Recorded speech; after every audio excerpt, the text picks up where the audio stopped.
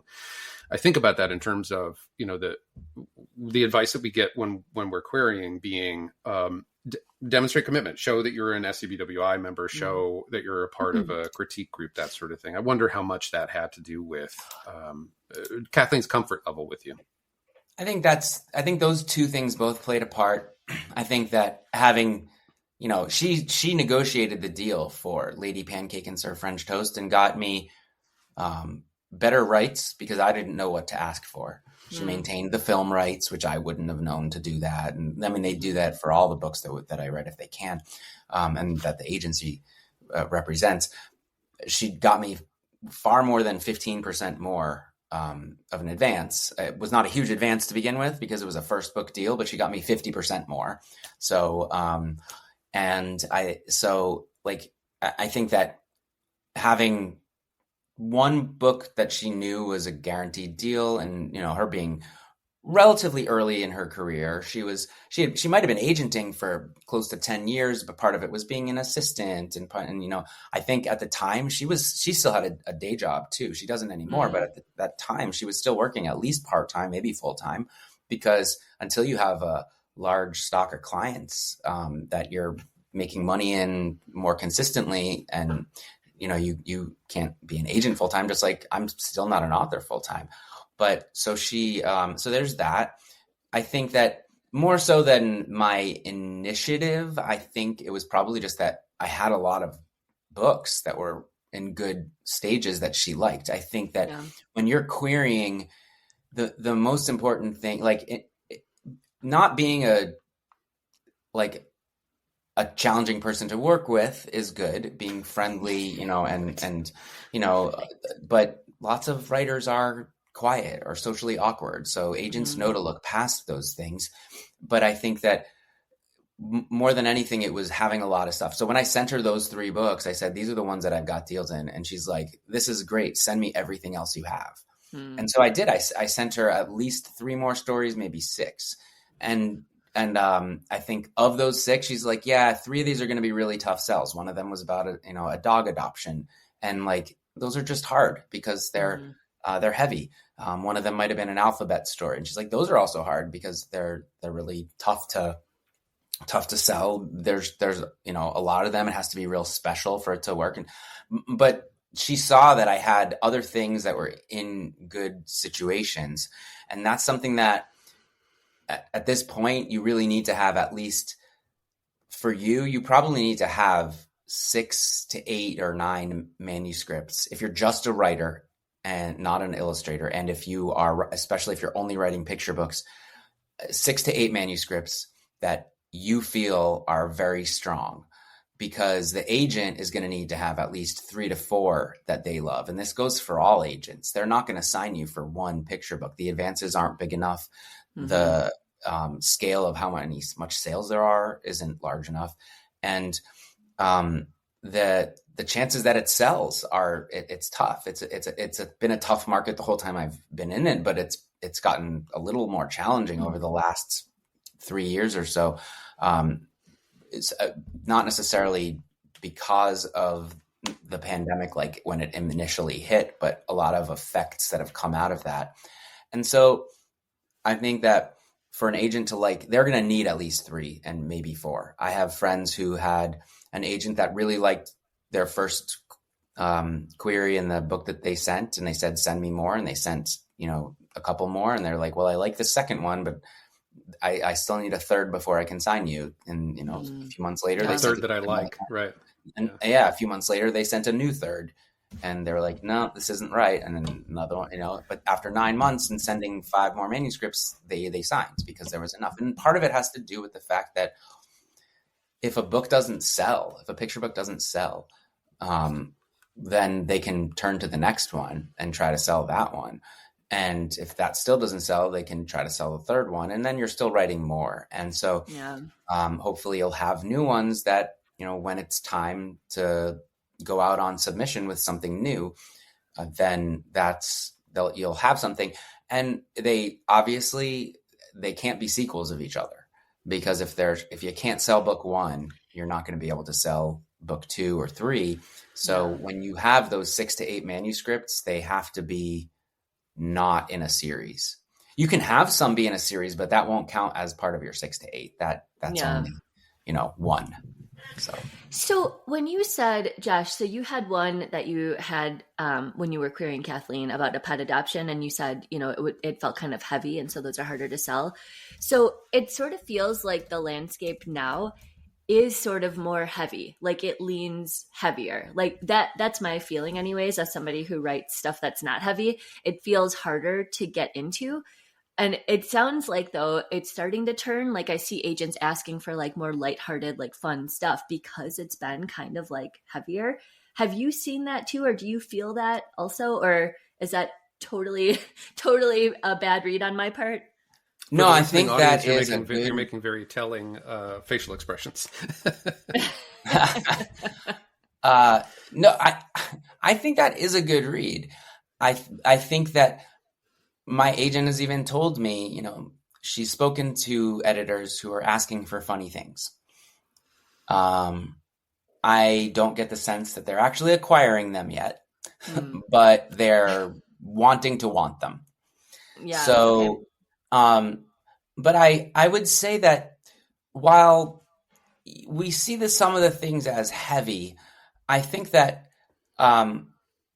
a lot of the books that we're seeing published and getting a lot of publicity dollars are very important books that have not been made before by authors and illustrators who haven't had a chance before. And, we see this with like the We Need Diverse Books group, and, when that started a decade ago, and how there are fortunately more diverse representative voices that are having a chance to publish books. That hasn't happened before, at least not in the numbers that they are. And there's still a lot of room to grow to actually be representative of the society that we live in. So I think that while it may seem like it's heavy, it's not necessarily heavy for everyone. It's books that show other different people's, that may not be white, but important stories that haven't been told before. We have a lot of funny books. If you're looking for a funny book, there were a lot made in the last decade and 5 decades before that. So what we don't have is stories about by and about trans characters and people of color and indigenous people and LGBTQIA plus just in general, and so I assume you see the numbers that come out and how there are 3 times or maybe it's 30 times as many books about anthropomorphic animals and cars and food, like some of my books, than there are about people with brown skin. And so it's not. It's something that we still have room to grow. And I think when I wouldn't characterize them as heavy, I would characterize them as maybe more personal stories that are, whether it's a story about grandparents coming over from India by Rajani LaRocca, or, those are stories we don't have. We don't have those stories. And so if you want a funny book, there's a lot to go back to. And so, editors don't only want to be working on books that are filled with heart and not quite so much humor. But even so, there's room for the funny books, and they are still getting published. You just have to find the right editor at the right time with the right interest in what you're selling. And I think the what you mentioned about publishers consolidating and acquiring each other and imprints closing. And, we've seen a lot of layoffs at publishers of late, and publishers retiring or editors retiring. That has probably become the biggest challenge. It's not so much that they're acquiring a certain type of book. It's that there are fewer people acquiring, and they're overworked and underpaid I mean, Yeah. Harper was on strike, and then they said, okay, we'll give you the money you want, but we're laying 5% of you off. And it's not just Harper, by the way. There's a lot of publishers that are going through this. And look, we're in the book industry. We're not in the pharmaceutical industry where we're overflowing with money. But we're making books, and our conferences are in Minnesota in the winter and New Orleans in the summer. Like, that's the wrong season for those places. Like, that's where we go. The pharmaceuticals, and I mean, I'm just picking them as an example, but like, the energy industry or whoever else, the tech industries, they're doing theirs at the times where you want to go to New Orleans in the winter, but so that's where we are, and that's unlikely to change too drastically. We're not making movies in the near future, and so this is one of those times where there's a dip, and I've heard from a lot of authors, and you've probably talked to others and that have been in the industry longer than I have, and they're saying this is the worst dip they've seen, and they've been doing stuff since the 80s, and that may be true, but kids still need books, and they still need your books, whoever you are, and so that's why we keep writing. Hey everybody, quick break for a shout out and a couple of reviews, and I want to start by suggesting that if you have not started to take advantage of everything that your favorite alternate social media platform Bluesky has to offer yet, now is a great time to do so. The shout out that I want to give is to a friend of the podcast, Charlene Chua, as well as Debbie Ohi and Brian Kirby, who are championing a Kidlit mega feed over on Bluesky. This Kidlit mega feed gathers a whole bunch of Kidlit related posts into one place to help foster a sense of community and create connection that, we used to feel over on the other social media platform, which is increasingly, insert your negative describing word of choice here. But suffice it to say, Charlene, Debbie, and Brian are doing some great things over on Bluesky to help recreate that sense of community. I've really been enjoying it over there, and I hope that you will as well. So thanks to Charlene, Debbie, and Brian. And now I'm going to do a couple of reviews, stolen for time as I pull them up. We've got some good ones here.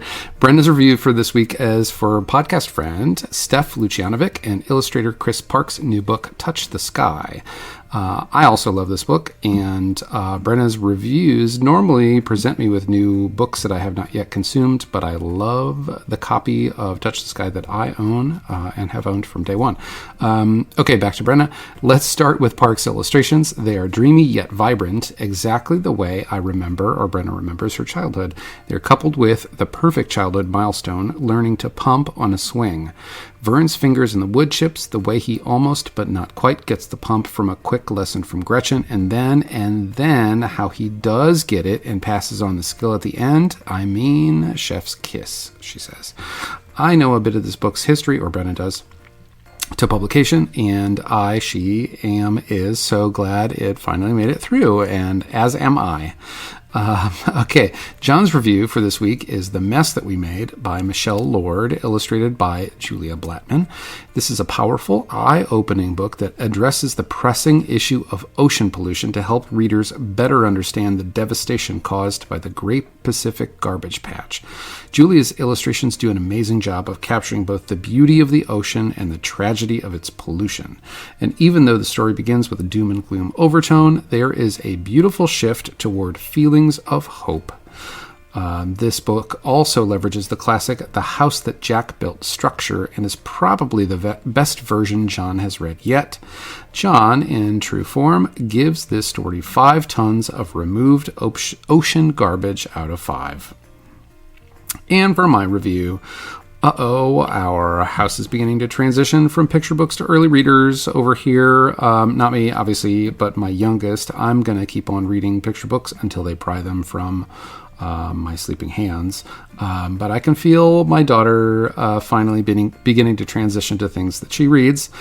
But for now, that presents us with a good opportunity. I am excited to share with her a couple of books that our buddy Kirk Reedstrom wrote and illustrated. We just talked to him for the podcast last week as the crow flies, so look for that up a lot closer to the pub date of the third book in his series in early December. So the first two in Kirk's Duck and Moose series, which are titled Duck Moves In and Moose Blasts Off, published in March, and are perfect embodiments of those early reader graphic novel style books that are just designed for repeated reads. Duck and Moose engage in light and slightly aggravating antics reminiscent of a sibling vibe against the backdrop of the Alaskan wilderness, which we learned through our podcast conversation is something Kirk is intimately familiar with and brings a lot of pride and attention to detail to.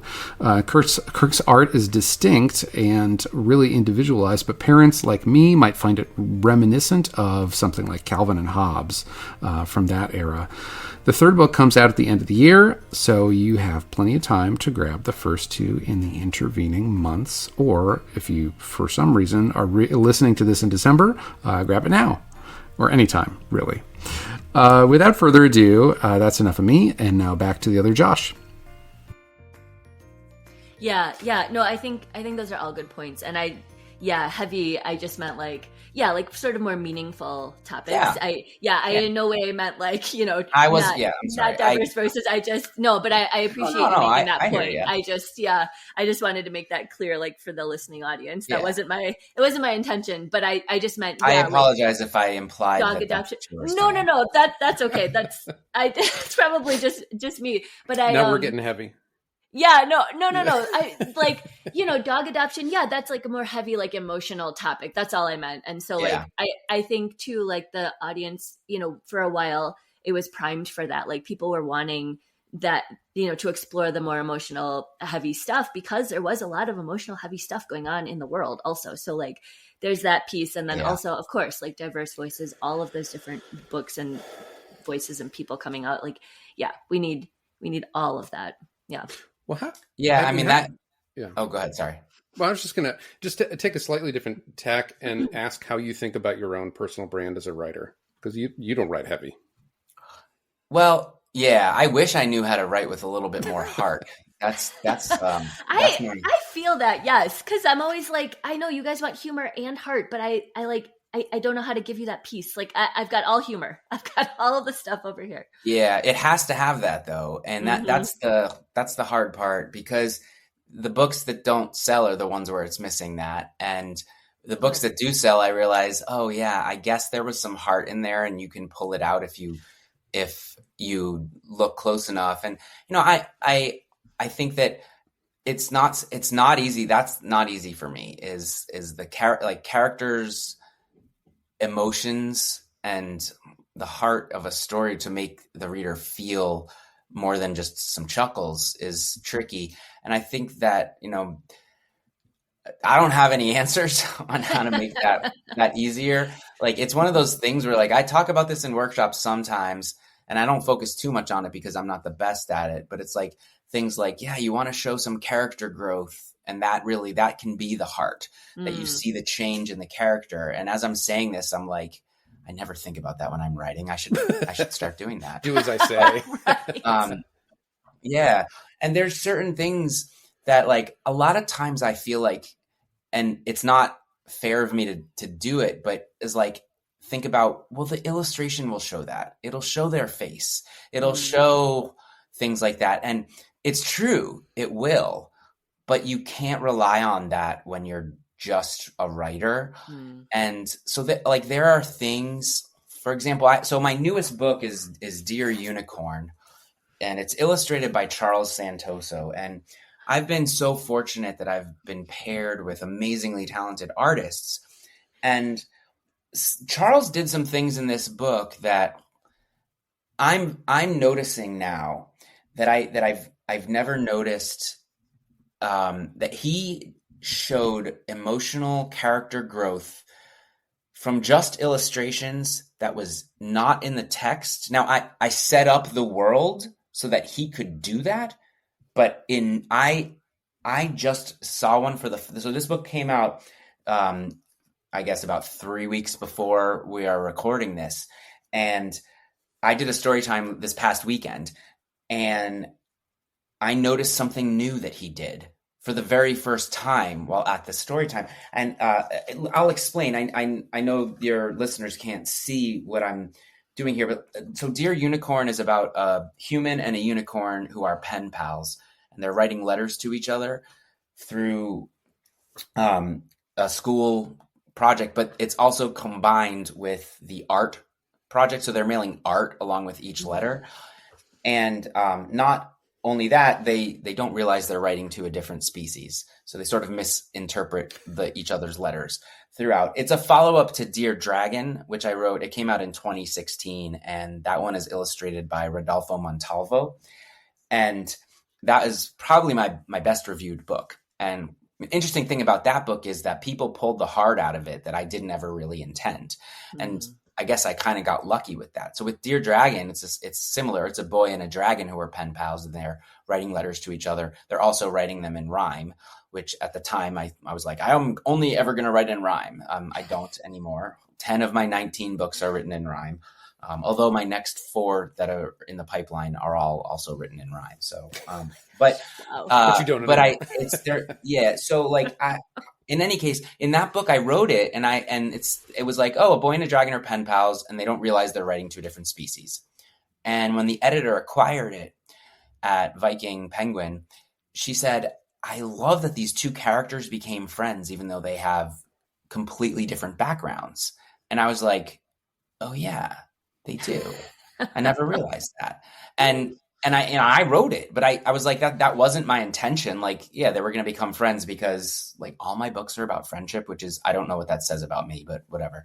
But so I thought like that was interesting. And then when teachers started to see it, they saw it, they said, I love how I can use this book to talk about making assumptions about someone. Because when the human writes a letter and says, I won the science fair with my volcano, the dragon, you can see them what they're imagining. They're imagining a dragon flying around a volcano, a real volcano, not the little, baking soda volcano. And when the dragon says that my father won our school's fire breathing contest, or our town fire breathing contest, the boy's imagining a circus performer with like blowing fire, but it's really a dragon. And so I was like, the teachers were like, we can talk about making assumptions about someone's character. And I was like, oh yeah, you can. And I was like, but if I had tried to write a book like that, it probably wouldn't have been quite as successful. Maybe it would have. A really good writer would have been able to do it. But I imagine if I was trying to do something like that, it would have come out forced.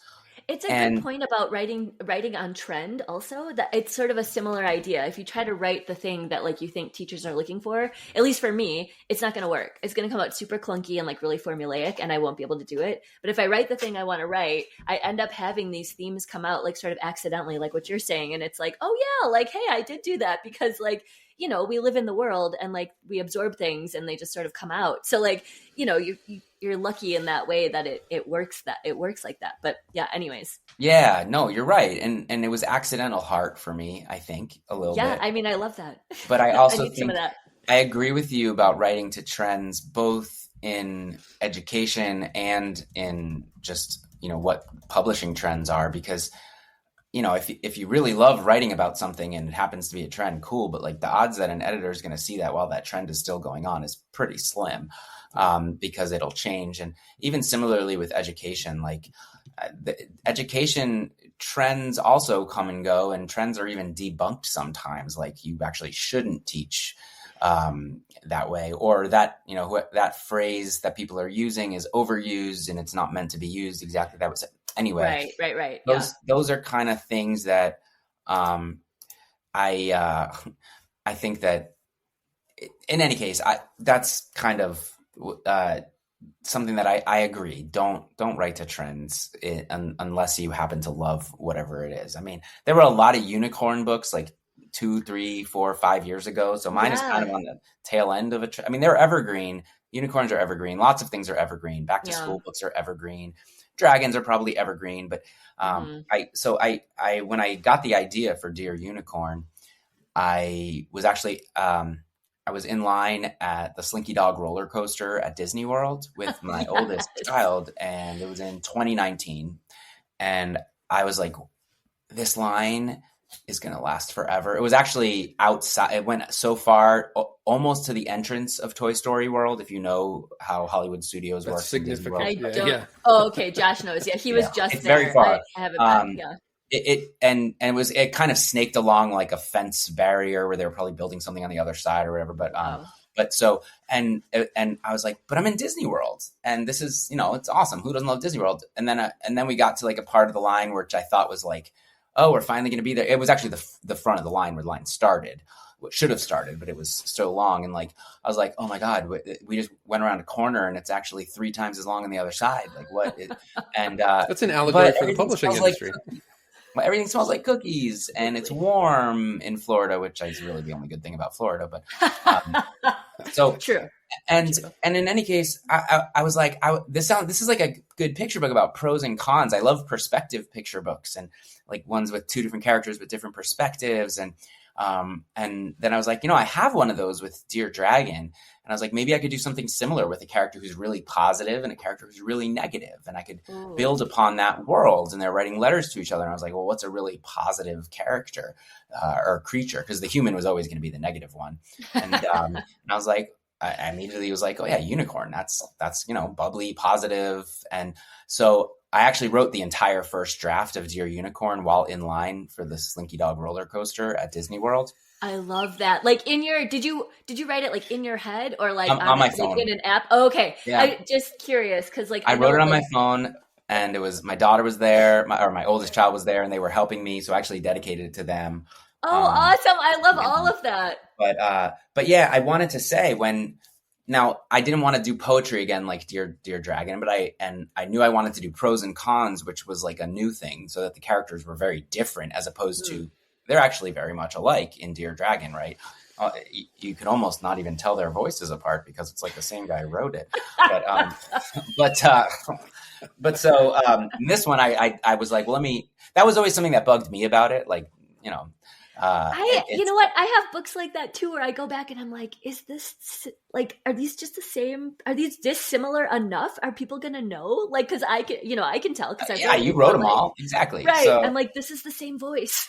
But so I was like, it clearly was the same voice, but people took that as a good thing in that, like, look, they're just like each other. They could be great friends.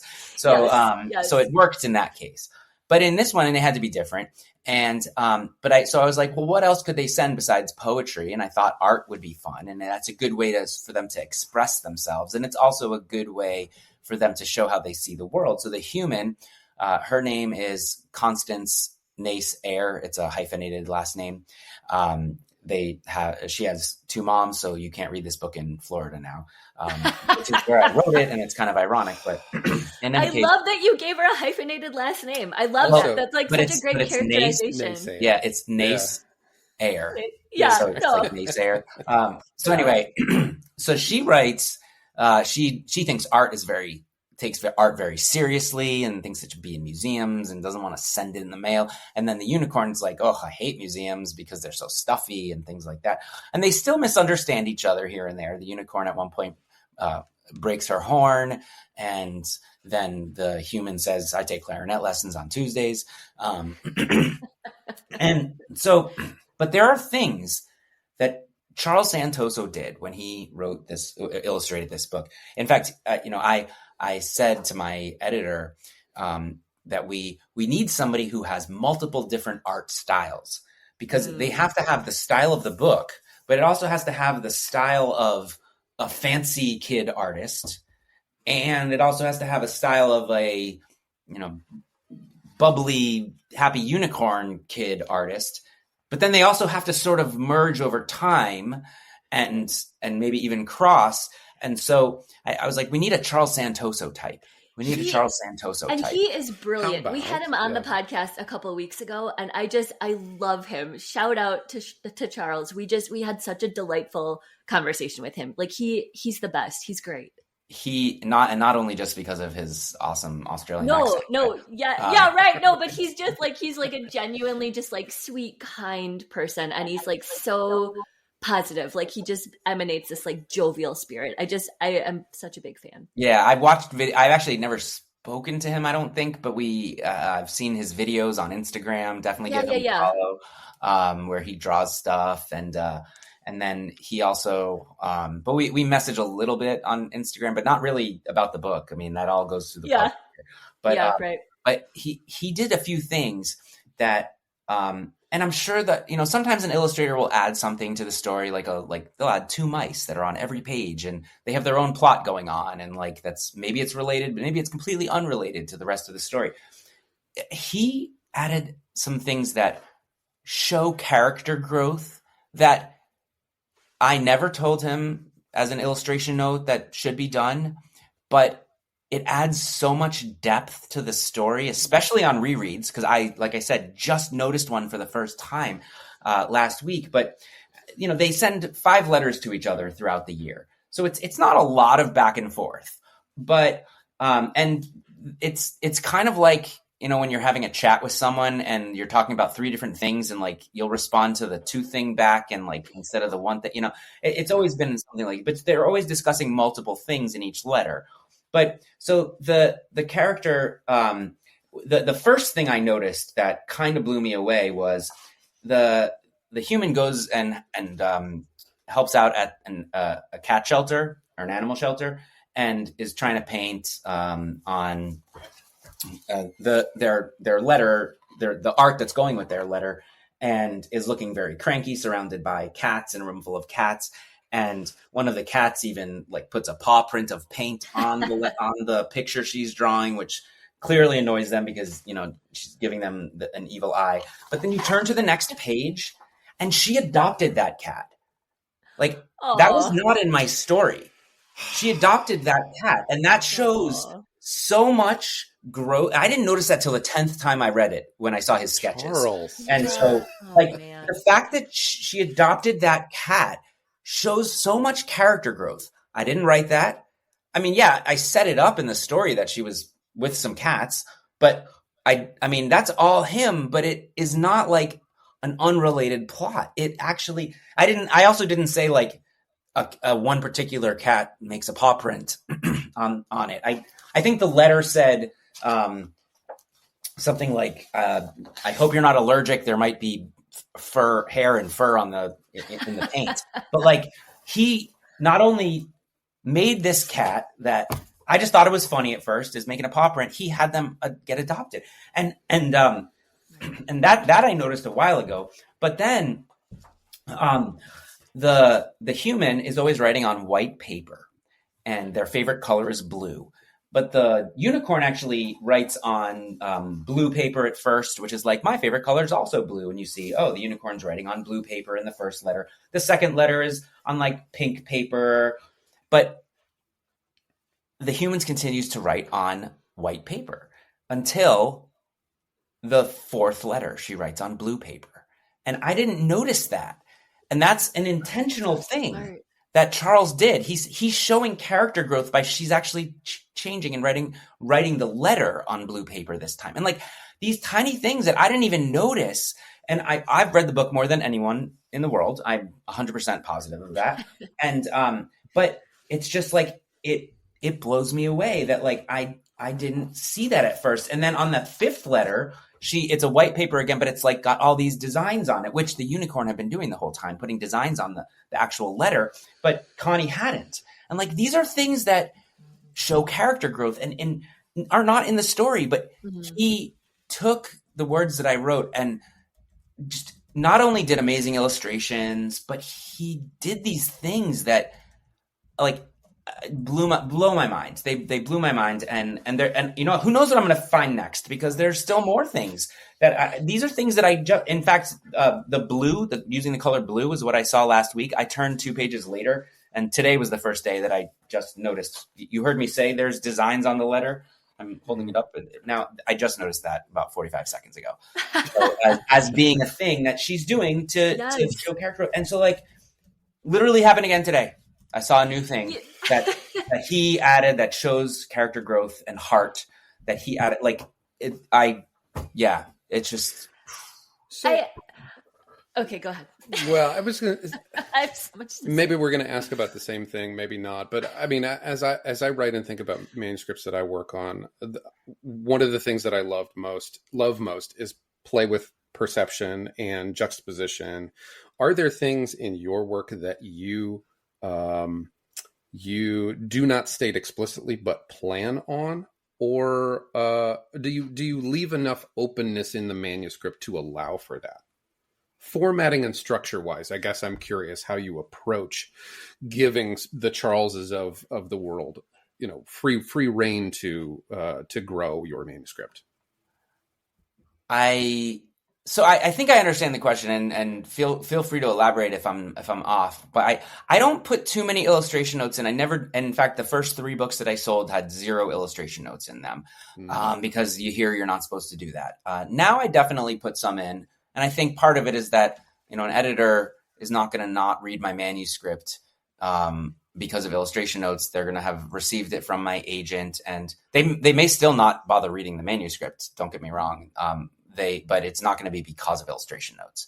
So I will put in an occasional visual gag, but I think I try my best not to, because I don't know how to illustrate a book, and I practice really hard at writing the words in books. I find that it'll probably backfire on you more than anything if you put something in there, because the illustrator's probably going to think of something far more clever than if you told them to do something, because they know how to draw pictures. They know how to illustrate.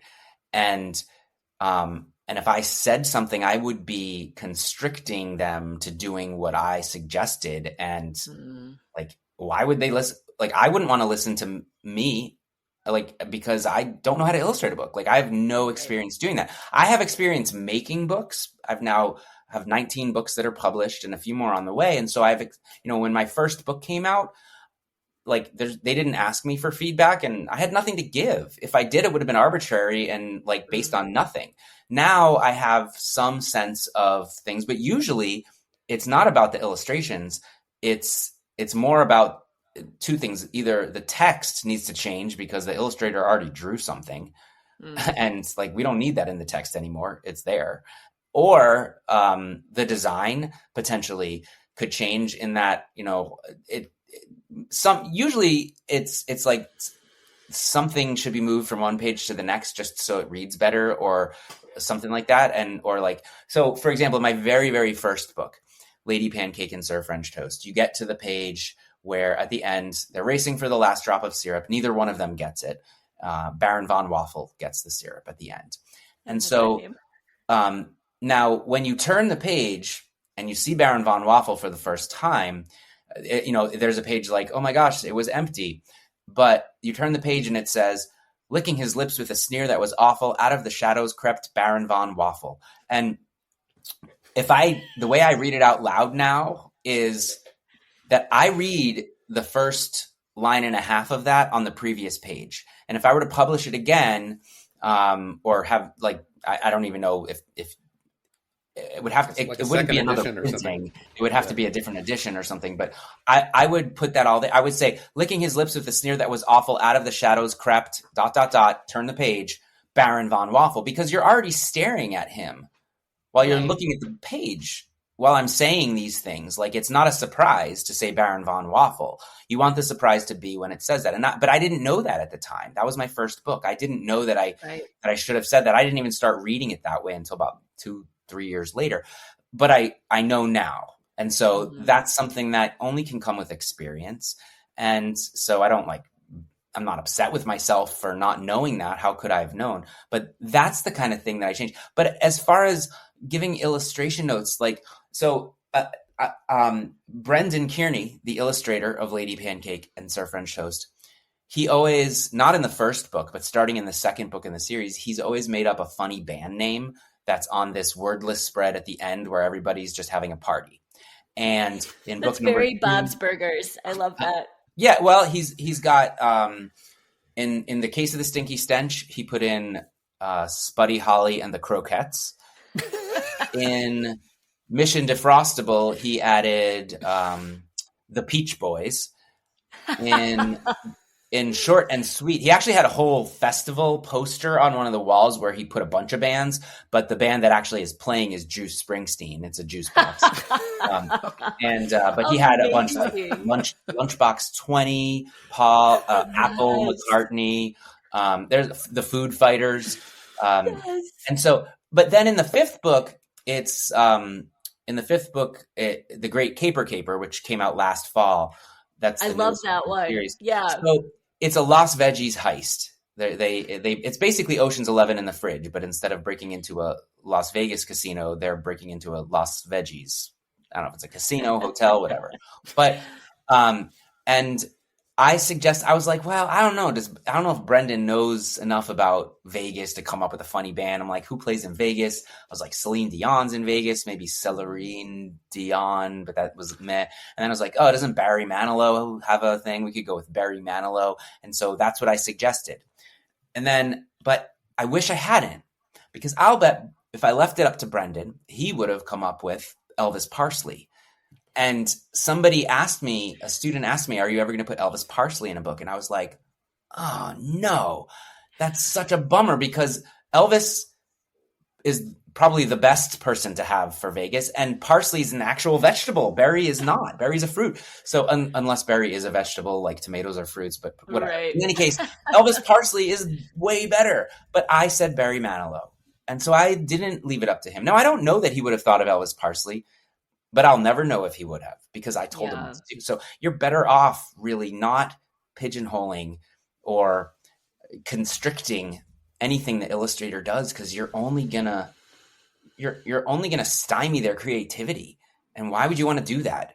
They know how to illustrate books way better than authors do. So I wanted to say too, with when you were talking about Charles's illustrations and the things that you're like starting to notice. So first of all, shout out your illustrators. Like, I love that you're talking about all of your illustrators, because they're so, so important, like you've been saying. And secondly, kids notice that stuff. Like, I am so focused, like when we do bedtime, I'm so focused on like reading the text and, getting to bedtime, because that's my goal. Like, I'm tired. So like, I'm trying to get to bedtime. And my kid's all like, he's like, Mama, go back. Like, did you see like this changed to this and then this thing? So like, he picks that up, and like illustrators know that. And I love that they don't, because they always talk for authors also, like, don't talk down to your audience. Kids are smart, right? Like, don't tell them stuff they already know. Like, they don't want to hear that. They can see a didactic story like a mile away. My kid's not interested. But when he can find something in there that's like clever, that's, kind of hidden, he lights up, and you can see the confidence in his face. And he just is like so engaged then. And not that he doesn't love the story, but he's like in there, like looking for stuff and like watching for the changes. And like, it's just, it's amazing. Like, your illustrators are amazing. Like, yeah. I think that, I love seeing kids feel clever, because, and be clever, but feeling themselves being clever and feeling proud of themselves for being clever by, reading a book. And, that happens. You're right. That doesn't happen if you talk down to them. And I think that with my book, My Pet Feet, which is illustrated by Billy Yong, that one, I see it more than any other book, because it's almost kind of like a puzzle book. In that book, the letter R disappears, and a little girl's pet ferret turns into feet. Because if you take the two R's out of the word ferret, it becomes feet. And Billy's illustrations are hilarious. And, the R's disappear from the whole world. So there's a policewoman on the back of a galloping hose instead of a horse. Because you take an R out of a horse, it becomes hose. There are scuttling cabs on the ground instead of crabs. So there's like these, and I didn't know how Billy was going to illustrate it. Like, scuttling cabs. He made tiny cabs, like taxi cabs, with claws. I didn't know how he was going to do feet either, because he somehow made the feet cute. But like when I wrote the story, I was like, not my problem. Someone else. Right. I was like, again, part of it is that I don't think all that specifically visually, but I think, Billy, he could have done, human feet, like with gross toenails. He could have done a rabbit's foot on a keychain. He basically made 2 feet with a head and a tail. That kind of looks like a ferret, but it also is mostly feet. And, he couldn't have done it better, a better job. And it's perfect. It's cute and not gross, which is nice. But it still matches what the ferret ends up looking at the end, like at the end properly. But when I see kids reading this book to themselves, especially, and being like, oh, I get that. That's supposed to be. My main goal as a writer, I'm not a teacher, but it all comes back to flying I'm a parent. I read a lot of books to my kids. Oh, wait, the door is a giant poop emoji. I'm a software engineer during the door day. That's my turned day into job. dew. And just like seeing I all, still am. like seeing their eyes I wanted to widen write and stories, that making that connection. adults would enjoy reading to their kids. And so again, it's not really something I would enjoy, was intending to do when I wrote the book, because you can't be like, I'm going to write a book that makes kids feel clever. Like, I mean, but I wrote a book that I was like, it would be funny to see all these things. Oh, look, the music store has bands posters on it called Age Against the Machine and Men at Walk and Hey Styles and Paul McCartney. And I'm like, that'll be funny. And, those are funny for the adults mostly, but also the kids that get them, Hey Styles. But I think that like, it's something you can't necessarily try to do. And sometimes when I go back and I do try to do that, it doesn't work. How am I going to write another book that makes kids feel clever? Like I don't, where would I even start? It's like a tall order, right? Like I feel that feels overwhelming to me. I'd be like, oh my gosh, like how am I going to do this? But if you write the thing that like you're having fun writing, I feel like all like the rest sort of falls in, which is like, so, I mean, it's part of the like excitement about writing a new manuscript, like you're excited to write it and you want to see like how it goes and like what things you can put in and whatever. And then like, if it resonates with somebody else, it's like, oh, that's so cool. Like, I love that you get it. Like, okay, let's do this. Yeah. So, you have to let the readers pull out what they're going to get from it and hope that they enjoy it when they read it. And different readers will find different things. And it's, I think my main goal as a writer, I'm not a teacher, but it all comes back to, I'm a parent. I read a lot of books to my kids. That's why I started writing. I'm a software engineer during the day. That's my day job, but I still am. But I wanted to write stories that adults would enjoy reading to their kids, so that kids would enjoy reading and fall in love with reading. And that's really what my main goal always was. It's kind of like a Pixar movie is entertaining for the adults too, so that the parents will, be okay sitting through it. It's not just for kids. And I think that, that's always been a goal of mine, is to make sure that I'm writing something, because picture books that I write are meant to be read by adults. Some picture books are meant to be read by kids themselves, but mine are meant to be read by a teacher or a parent or guardian or grandparent or librarian or an older sibling. And some kids can read them themselves. That's fine. I'm not against that. But my goal is, the way that I write is to have picture books be read by an adult to a child. So the adult needs to, it's always better if the adult enjoys it, because then the kid is more likely to enjoy it. An adult can read any book enthusiastically, even a terrible one, and the kid will enjoy it because you're performing, you're putting on a show. And if you put on a show well, then great. But I want to make it easy for adults to put on a good show for their kids. And I want to make it easy for them to show the enjoyment and the love of reading and grow that love of reading within their kids, so that they don't, it's not a struggle. And so that they want to read my book more than once and want to read my next one too. But so that's always been my goal, is to write books for adults to read to children, so that children fall in love with reading. And that's such a good, I work in marketing and communications. So that's such a good double whammy of follow what interests you most, but also build an audience not only for your primary audience, to grease the wheels by writing to adults as well. Yeah. And I mean, that's also a great way to end the episode. I mean, we're up past a little bit past an hour, and I just thank you so much for. Did you even get to what you wanted to talk about? We didn't talk about series. No, we didn't talk about so much. We can have you back. I would love to have you back. I'll come back when the next Lady Pancake and Sir French Toast comes out. You can add a little bleep in there, pretend I said the title or something. But that was why I paused. But that should be around next fall. So that would be amazing, because we could talk about series and all that stuff. But thank you so much for coming on. I mean, this has been awesome. I loved hearing all about like your process and the unicorn book and the illustrators, and just thank you. Thank you so much for having me. It was a lot of fun chatting. Best of luck to you and all the other Josh Funks out there. Thanks for listening this week. Find all of our episodes and other associated links and information at linktree.com/verseshow. Or reach out to us on Twitter. Thanks again, and we'll see you next verse. Bye.